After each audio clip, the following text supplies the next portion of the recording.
Are you ready to become awesomer? Hello everyone, this is Umar Hamid, your host, and welcome to the No Limit Selling Podcast, where industry leaders share their tips, strategies, and advice on how to make you better, stronger, faster. Get ready for another episode.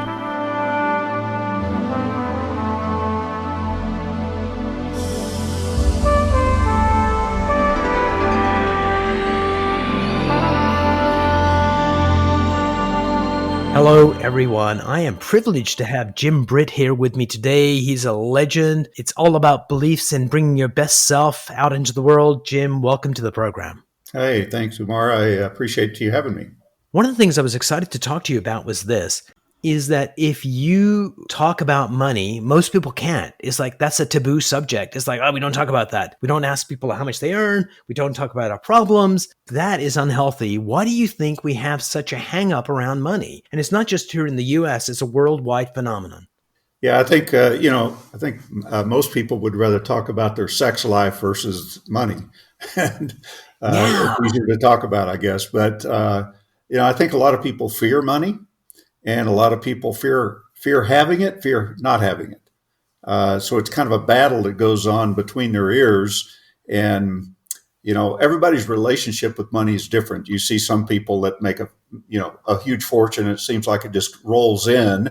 And the next person is doing similar things, but yet the money is, stays out of their bank account. It does. And there's a possibility that the second person doing it might be more brilliant, more talented, better looking, and yet still something their belief around money is dictating that they live a smaller life. Yeah. Well, I'll give you a personal example of that. I grew up in a poor family. We had food to eat, but that was, and sometimes not enough of that. But we were very poor, not I wouldn't say poverty stricken, but pretty close. We had a roof over our heads. I grew up, my first job was at 6 years old picking cotton. And that's not an easy down job. South? And I picked cotton for up until I was about 13. How much did you get paid per bag or whatever? Per pound, 2 cents a pound.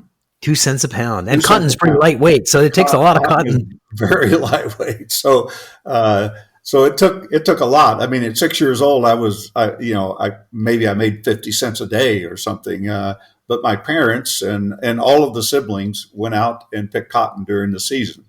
And we did that because we needed money to buy school clothes. We needed money for the family. And occasionally we'd get a dime here and there, a quarter here and there that we got to spend. But that was my first, I'd say my first exposure to making money. To money, yeah. But I always heard my parents talking about how little they had. We can't afford this, we can't afford that, we can't pay the rent, we can't, this and that. So it was always a struggle.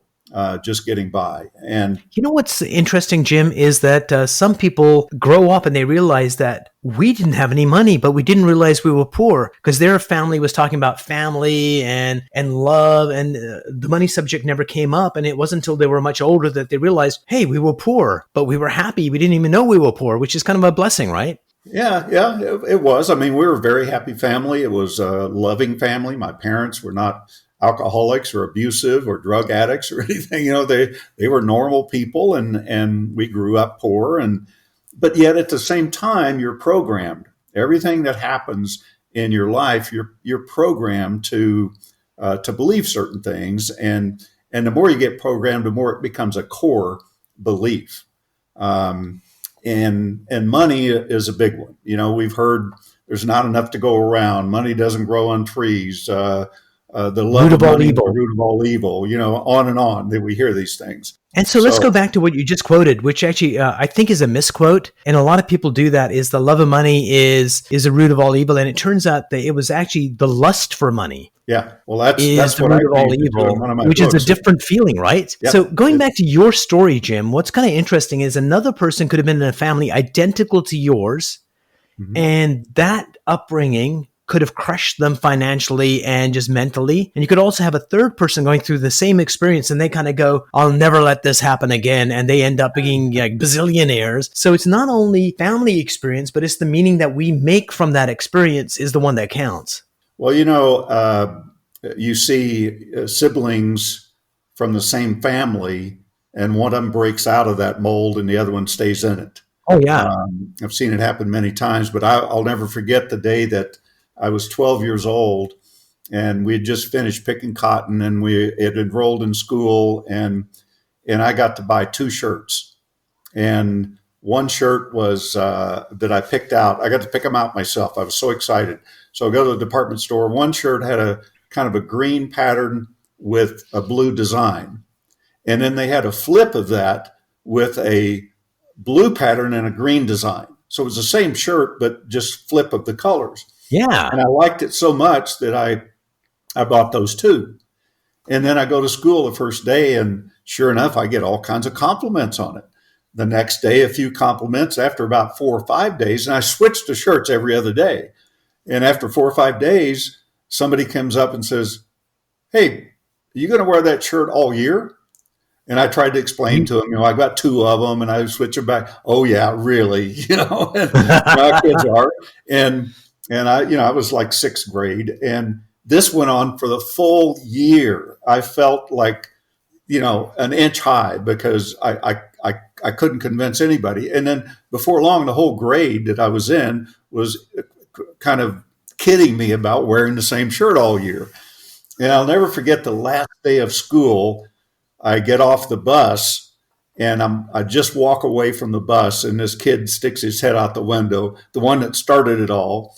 And he said, "Hey, Britt, get another new shirt next year." And it upset me so much. I went home and I took both of the shirts. And when I was wearing, I ripped it off, and I went in and got the other one, and I ripped it up, and I cut them both up and dug a hole and buried them. And then I stood there and I said, I had tears in my eyes, and I said, "When I grow up, I'm never going to live like this." And that was a turning point for me. I know, but still, you have these things you have to overcome. You don't realize that your subconscious programs are guiding your life, positive and negative. Because we can only see the behaviors. We can't see what's causing them.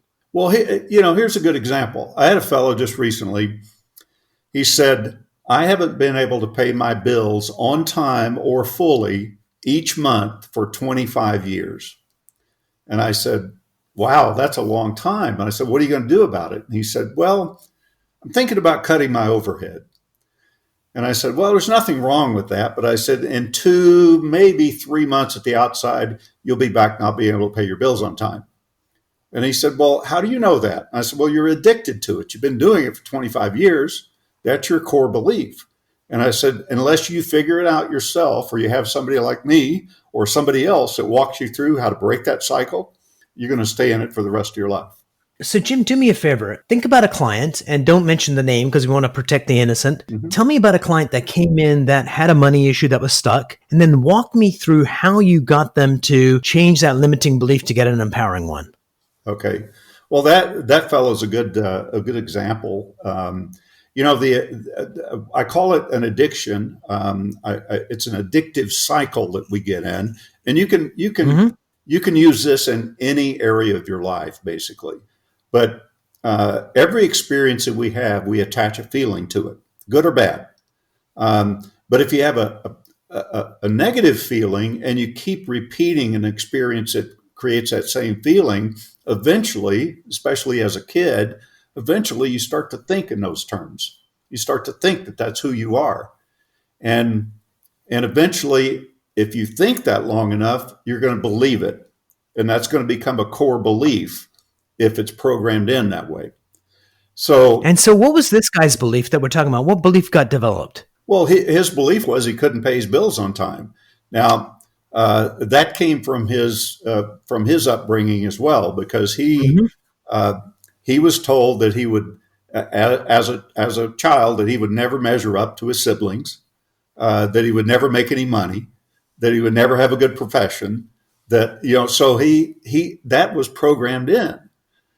So that was his experiences as he grew up, and then and he couldn't control spending. Every time he would get money, he'd just spend it because he never had it. So when he got it, he spent it, and so the cycle every time you re-experience that, it strengthens a cycle. So it goes from thinking to believing, and we always act on what we believe. Our behaviors are influenced by those beliefs in every area of our life. And then every time you act upon something, you create a result. And the result creates a different feeling because that's another experience. But if it's the same cycle that you're in, then that result that you created actually feeds the original experience that you had. So it just keeps strengthening. All right, so we've got that. So you got this cycle. So how did you help him break out of that? Okay, a couple of things. Once you, half of learning how to break it is understanding what cycle you're in. Mm-hmm. What addiction, whether you're a procrastinator and you put it off for whatever reason, but you don't realize you're procrastinating, or you're late for appointments every time you go to an appointment, but you don't think anything about it. That's just who you are. But once you understand that you're doing this, now it's a conscious thing that you do. So instead of an unconscious thing, see, we have makes sense. We have habit patterns in our lives that positive and negative that influence our behaviors. Now, these habit patterns become second nature to us. So in a positive sense, it would be like a second nature habit might be driving a vehicle. You don't have to relearn to drive it every time you get in, or walking across the room. You don't have to relearn to walk, or talking is another habit pattern, or we have hundreds of them that would be difficult to live our lives without. But on the other side of that, we have negative habit patterns that become second nature to us, and we don't know we're doing them. We have no idea that we're doing them. And they're always based on those core beliefs. So once you understand what you're in, then what's required is two things, really. You've got to decide what it is.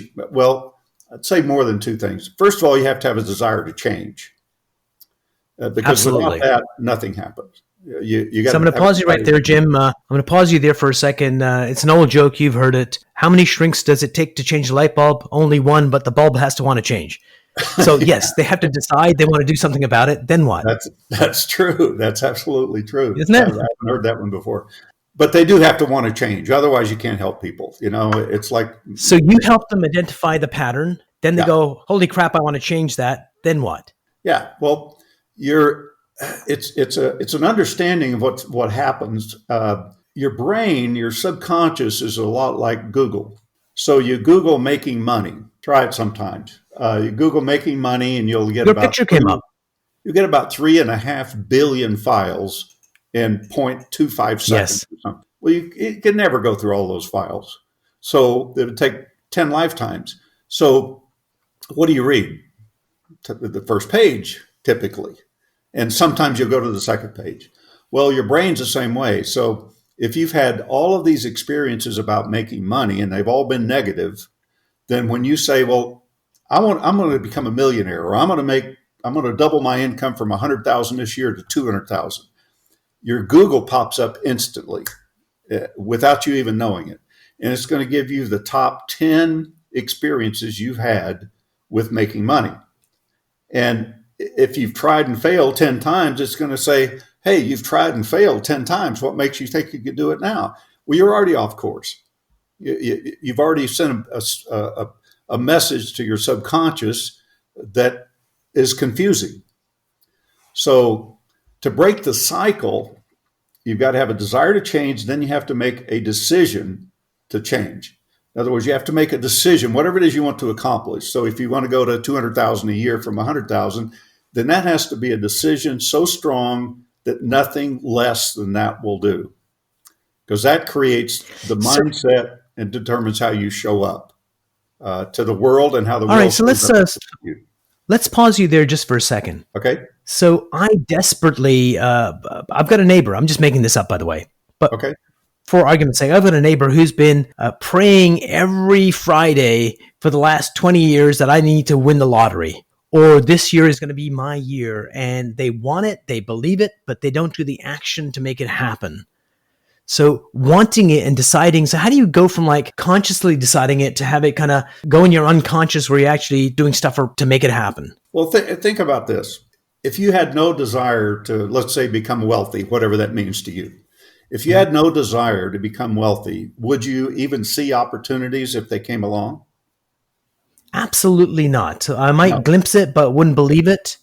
Well, you probably wouldn't even be looking for it, because if you're not interested, it's like I bought a new BMW a few years ago, and I saw one, and I'm going, that's what I want.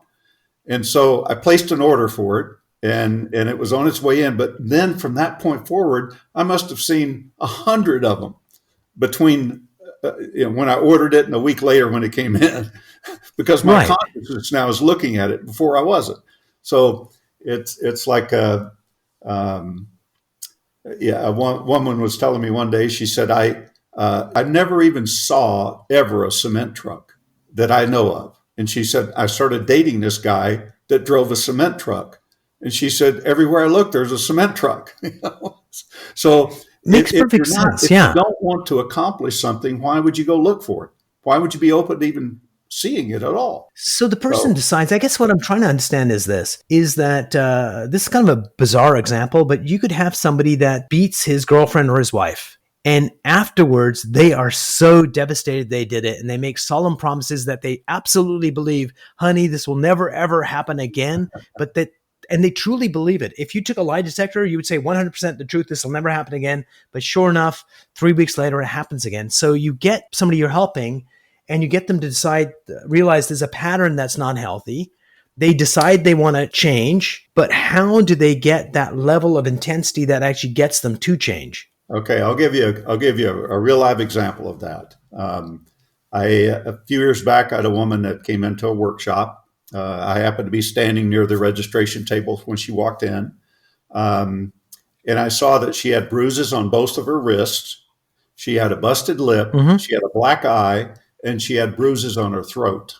And it was quite apparent she had been abused. Now, she had makeup on and trying to cover it up, but it just didn't cover it.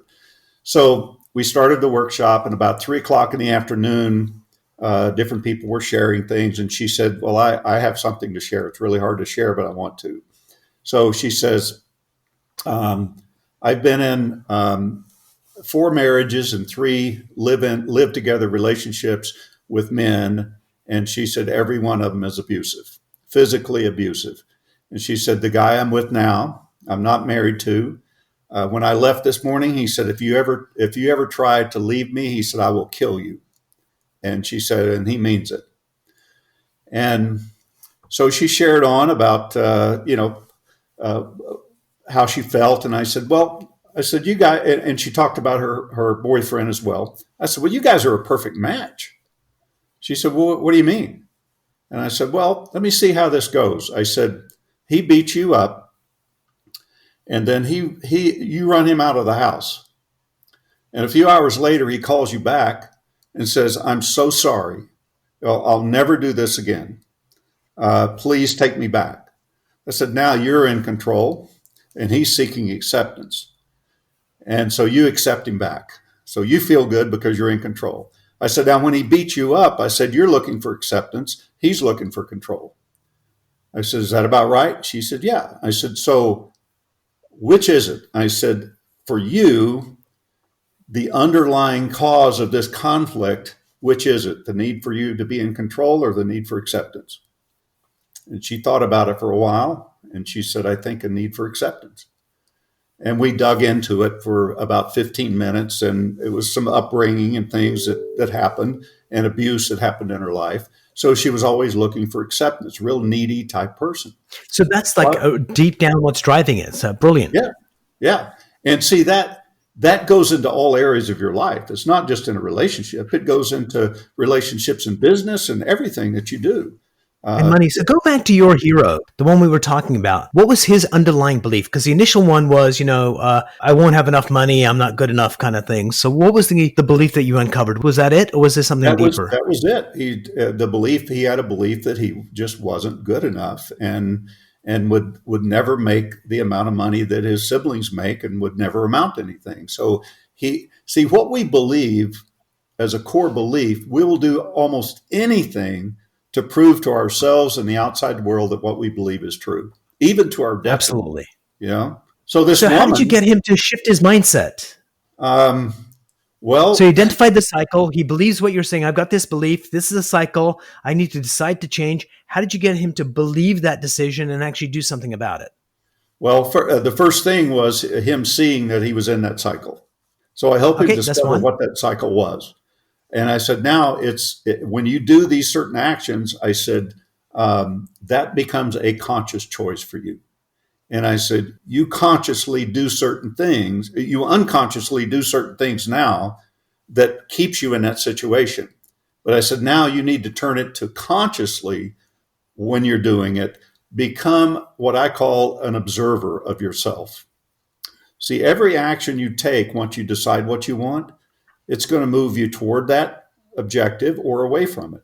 As simple as that. Success at anything is that simple. Once you've decided you want to do a certain thing, whether it's make more money or lose weight or have a better relationship, every action you take in that area of your life is going to move you toward having that or move you away from it. We live in a black and white world. We don't live in a gray world. But a lot of people live in that gray world. Well, this is not really bad for you. Well, it's either bad for you or not bad for you. It's one or the other. So that's what I got him to see. And, I ask a few questions too. One question I ask is, first of all, I say, I want you to get in touch with how that makes you feel not being able to pay your bills on time or fully. Right. And he said, well, it's frustrating and it's a little fearful, but I seem to always get them paid, but not on time. So how does it make you feel? He said, well, frustrating and maybe a little depressed. I said, okay. I said, do you like feeling that? And he said, no. I said, do you feel that feeling supports you in being able to break out of this cycle and be able to pay your bills on time? And he said, no. I said, do you want to let that go? And he says, yeah, I do. That depression, that feeling of frustration. He said, yes, I do. I said, okay, I'm going to ask you another question. I don't want you to answer it just yet. I said, are you willing to let that go? Are you willing to? And I said, because the next question I ask you, you no longer have an excuse to continue to not pay your bills on time. I said, are you willing to? He said, yes. I said, last question, when? When are you willing to break out of that cycle? When are you willing to let that go? And he said, I need to think about it. I said, what's there to think about? Right. He said, well, I don't know what'll be there when I let that go. I said, well, what'll be there is solutions. Right now, your solution's covered up with the anxiety and the depression and the feelings you're having about not having to be able to pay your bills on time. I said, that's what's there now. When you let that go, solutions appear. So, Jim, just pausing you there for a second, because you can hear it in the languaging that you're bringing up. That became his self-identity. This is who I am. And all of a sudden, this weird guy, Jim, is saying, lose that identity. And that's a hard thing for people to do. Oh, yeah. So anyway, he made the change. And so how difficult was the change to retain the change? To retain the change, first of all, you have to say, I'm willing to let it go now. Oh, so not generally. So for this particular guy, this guy, how long did it take him to actually adopt the new behaviors? Was it right away, or did he have to fall back a couple of times to make it happen? No, it was right away. It was right brilliant. away. That's like true belief change then. Yeah, because I explained to him, it took 15 or 20 minutes, but I explained to him that, you've got this feeling of anxiety toward money and depression and frustration. And I said, that's a ball of energy that you're carrying inside you, and it's projecting out to the world so that what you're going to attract is what you're projecting out. You're going to attract people and circumstances that will support what it is you're feeling. Just like a person feeling lonely, they're going to attract circumstances that make them feel more lonely. So absolutely, that's what he was doing. And I think he finally saw that that's what he's doing. So finally, after asking him 4 or 5 times, when are you willing to let that go? And he finally said, now. And it was almost like you could see this relief come over his face. And understanding is really the big thing. And I said, now you've got to become self-observant, not become aware. Awareness is one thing. You could be aware that you're broke or struggling. But I said, that doesn't do anything other than make you aware of it. You got to have a tool. And here's your tool. It's self-observation. Separate yourself from what you're doing and look at yourself doing it. And I said, as soon as you do, you disconnect from that feeling. So if you're feeling fearful or anxiety or whatever, stop and observe yourself and say, there I go again, all wrapped up in this fear, all wrapped up in feeling frustrated. I said, as soon as you do, it disconnects from that feeling. And I said, the more you do that, the more it'll go away. And eventually, Jim, maybe quickly, it'll go away. And sometimes it takes a little longer. Jim, thank you so much for sharing that story, because there's not too many people in this world that can help people identify limiting beliefs and, more importantly, change them so they can get the lives that they want. Jim, thank you so much for sharing that story with us, and it was great having you on the program. Oh, thank you. I appreciate it.